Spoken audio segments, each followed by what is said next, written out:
폴란드 해군이 추진하는 신형 디젤 잠수함 도입 사업 오르카 프로젝트에 한국의 하나오션과 현대중공업 이상 2개 항구 업체가 참여 의사를 공식화하면서 전 세계 11개 기업들의 입찰이 최종 확인되었습니다. 독일, 스페인, 프랑스, 스웨덴 등 네노라는 잠수함 강국들의 업체가 모두 참여 의사를 밝힌 만큼 이번 폴란드 신형 잠수함 도입 사업은 매우 치열한 경쟁이 예상되고 있는데요. 지난해 폴란드가 한국과 역사상 최대 규모의 방산 계약을 체결한 만큼 한국산 잠수함의 도입 가능성도 꽤 높을 수 있다는 분석이 있지만 사실 최근 분위기만 놓고 보면 그리 전망이 밝지만은 않은 것 같습니다. 폴란드 총선 이후 정권 교체가 이루어지면서 차기 정권을 잡게 될 친독, 친이유 성향의 정당들이 한국산 무기 계약에 대해 사사건건 반대하고 있고 심지어는 계약을 수정하겠다며 엄포까지 놓고 있어 이를 지지하는 폴란드 현지 시민들 역시 SNS와 커뮤니티 등지에서 한국산 무기에 대한 반대글을 지속적으로 게시하고 있기 때문입니다. 현재 폴란드 국방부 장관 트위터 댓글란은 거의 매일 악플과 비난글이 올라오고 있는 지경이죠. 사람 사는 데는 다 똑같나 봅니다. 이런 상황 가운데 하나는 분위기 반전을 위한 정면 돌파에 나섰습니다. 지난달 29일 폴란드 바르샤바에서 열린 현지 언론 매체들을 대상으로 KSS-3 잠수함에 대한 질의응답 및 프리젠테이션 세미나를 개최한 것입니다. 이날 참석한 현지 기자들은 그동안 폴란드 내에 일고 있는 KS-3 잠수함에 대한 오해 그리고 비판들을 가져와 질문하였고 이에 대해 하나오션은 전문가 발언을 통한 한국 잠수함의 우수성과 기술력 그리고 경쟁력에 대해서 피하지 않고 모두 답변해 주었습니다. 특히 폴란드 내에서 가장 크게 이슈가 되고 있는 것이 바로 KS-3 잠수함의 크기로 인해 수심이 얕은 발트해에서는 적합하지 않다는 의견인데요. 이러한 프레임이 어디서부터 시작되었는지 알 수 없으나 KSS-3를 비판하는 사람들은 대부분 발트해에 적합하지 않은 잠수함이라는 말을 하곤 합니다. 이 장치는 발트해에 완전히 부적합합니다. 마치 폴란드의 현대기아 전시장에서 승용차를 구매하려는 사람들에게 벤을 제공하는 것과 같죠. 실제로 이날 참석한 기자들도 역시나 이 문제를 지적하였습니다. 폴란드 매체 고스포다르카 모르스카의 라팔 카미스키 기자는 한국 잠수함이 폴란드 해군에 제한될 수 있다는 제안이 나오자 이 주제에 관심이 있는 전문가와 사람들은 이 정도 규모의 잠수함이 과연 발트해에서 작전하기 용이한지 의문을 제기했다며 다른 입찰자의 잠수함과 비교하면 한국 잠수함은 길이가 15m 이상 길고 후보군 가운데 가장 큰 사이즈를 지녔다. 따라서 발트해 수역이 너무 얕아 잔망경과 안전 수심도를 고려해 기동성 저하 및 피탐 능력에 대한 우려가 나오고 있는데 이때 한국 측은 발트해와 서해 지도를 꺼내들었다. 한국의 서해보다 발트해가 더 크고 더 깊은 바다이며 KSS-3는 이러한 서해에서 매일 훈련을 실시하고 있으며 때로는 그보다 더 큰 잠수함이 서해에서 운용되고 있다고 언급하였다 라고 하였습니다. 하나 측에서도 폴란드에 이러한 비판이 있었던 것을 알고 있었기에 당시 서해와 발트해의 수심 자료를 제작하면서 기자들에게 공개한 것입니다. 하나 준비성 칭찬해 이 밖에도 기자들은 폴란드가 입찰한 8개 국가 중 왜 한국산 잠수함을 구매해야 하는지 한국산 잠수함이 가지고 있는 특별한 장점은 무엇인지 날카로운 질문을 던졌고 이에 하나 측 관계자 및 전문가들은 일일이 답변해 주었습니다. 폴란드 매체의 기사를 통해 알 수 있었던 그날의 자세한 내용 한번 보시죠. 하나는 내년 폴란드 잠수함 입찰 대상자로 선정된다면 세척의 3,690톤 잠수함을 2030년 내로 인도할 것이라고 약속하였습니다. 그러나 우리 폴란드 제3함대 소속 잠수함 대대의 위기 상황을 고려해야 합니다. 2021년부터 구형 ORP 오르질만 보유하고 있으며 최근에는 도크에 정박해 수리하는 날이 더 많아졌습니다. 즉 2030년까지 잠수함을 인도받으면 폴란드 해군은 인력을 지속적으로 훈련하고 수중작전 수행을 위한 능력을 유지하기까지 추가적인 시간이 소요될 것입니다. 이 질문에 대한 답변으로 하나 부사장이자 전 한국해군 예비역 중장인 정승규는 한국이 현재 운용 중인 가장 오래된 KS-3 잠수함이 퇴역을 준비하고 있으며 신형 잠수함이 도입되기 전까지 폴란드가 이 구형 잠수함을 구매하여 운용할 수 있다는 제안을 하였습니다. 실제로 이는 우리 병사들에 대한 훈련을 지속하기에 매우 안성맞춤입니다. KS-3는 폴란드에서도 운용되었던 독일 209의 솔루션을 기반으로 하기 때문입니다. 또한 하나오션은 폴란드의 신조 선박 운영 자급자족을 높이기 위한 솔루션 중 현지 조선업체와 협력해 폴란드의 MRO 센터를 건립할 계획입니다. 잠수함은 최대 3-40년 동안 운영할 수 있기 때문에 검사, 개조 및 현대화의 필요성을 고려하여 지속적인 운용이 가능하도록 보장해야 합니다. 또 하나오션의 제안에는 군수산업 외에도 폴란드 산업 발전을 지원하는 것도 포함됩니다. 이러한 제안을 확정한 곳은 아직 한국 외에는 없는 상황입니다. 이러한 제안을 떠나서 KSS-3는 후보군 가운데 가장 최신 그리고 최고의 사양을 지니고 있습니다. 도산 안창호형으로 불리는 배치2는 길이 89m, 최대 배수량 약 3,690톤으로 수상 시 12노트, 잠수 시 최대 20노트의 속도를 낼 수 있으며 항속거리는 최대 10,000 해리입니다. 10개의 수직 발사관을 통해 현무 4-4 탄도미사일과 순항미사일로 무장할 수 있습니다. 세계적으로 디젤 잠수함의 SLBM을 발사하는 플랫폼을 개발한 국가는 남북한과 이스라엘뿐입니다. 특히 눈길을 끄는 것은 삼성 SDI가 개발하고 하나디펜스가 공급하는 리튬이온 배터리 기술이 적용된 장비가 있습니다. 기존에 사용하던 납축전지와 비교해 신형 배터리는 항구로 돌아가지 않고도 최대 3주 지속 효율적인 항해가 가능할 것으로 기대됩니다. 지금까지 일본만이 소류급 잠수함에 이 장치를 장착하였습니다. 또 다른 혁신은 현대식 공기부료 추진장치 AIP인데 이는 현재 최신형 잠수함에서 구현되고 있는 기능입니다. 재래식 추진 방식이지만 효율성과 탈탄소와 개념 준수 측면에서 원자력 추진 선박을 원하지 않거나 결정할 수 없는 국가들에게 혁신적인 잠수함으로 불리고 있습니다.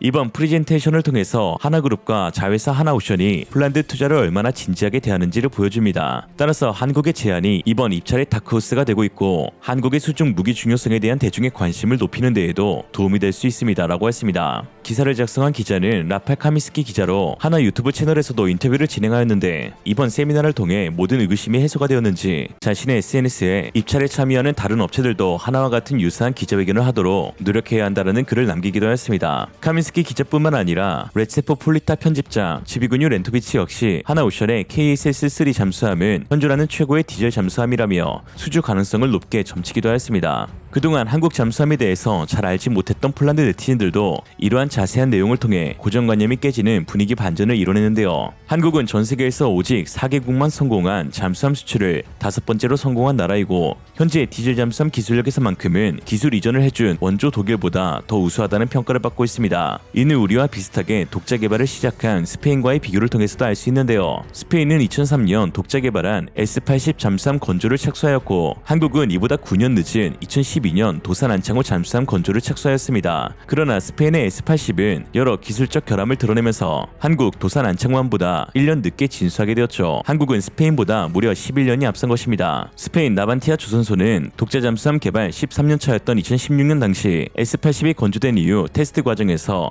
잠수 후 수면 위로 부상하지 못하자 결국 미국 제너럴 다이나믹스에 도움을 요청하기도 하였습니다. 일부 분석가들은 중량 초과뿐만 아니라 S-80에 탑재되는 공기부료 장치의 시스템의 성능 문제도 있었다고 지적하였는데요. 스페인 마드리드의 민간 싱크탱크인 전략연구그룹의 라파엘 바르다지 대표는 AIP 시스템은 S-80이 20일 동안 자망하도록 설계되었지만 실제로는 일주일밖에 자망하지 못했다면서 이는 이 잠수함의 주요 이점이었지만 작동하지 않았다라고 비판했습니다. 이에 잠수함을 건져 올려 반을 잘라 결함을 해결한 뒤 다시 이어 붙이는 대작업이 필요했고 추가 비용만 5천억 이상 소요되었으며 사업 기간 또한 20년 가까이 지속되었습니다. 스페인의 국방 분석가인 엔리케 라보르길은 S-80은 나반티아가 건조하는 최초의 잠수함이며 따라서 이런 문제들은 정상이고 독일 HDW도 과거 비슷한 문제가 있었다라고 말했습니다. 즉 잠수함을 독자 개발한다는 것은 그만큼 어렵다는 것이죠. 반면 하나오션 특수선 종합설계부 김일홍 책임은 같은 사태를 피하기 위해 우리는 그만큼 더 열심히 계산도 하였고 빈틈없는 모델링 확인으로 한 번에 아주 완벽하게 중량 최적의 균형을 찾았다라고 했습니다. 이런 상황 가운데 최근 하나오션 KSS-3 잠수함은 또 하나의 초격차를 만들어내었습니다. 피탐률을 극도로 낮출 수 있는 탐지회피 설계 기술 개발에 착수한 것인데요. 잠수함용 신형 소자 장비 설계 기술로 이 소자는 잠수함에서 발생하는 자기를 줄여 적에게 탐지되는 것을 회피하기 위한 장비입니다. 항공기로 따지면 스텔스 기능이라고 볼 수 있죠.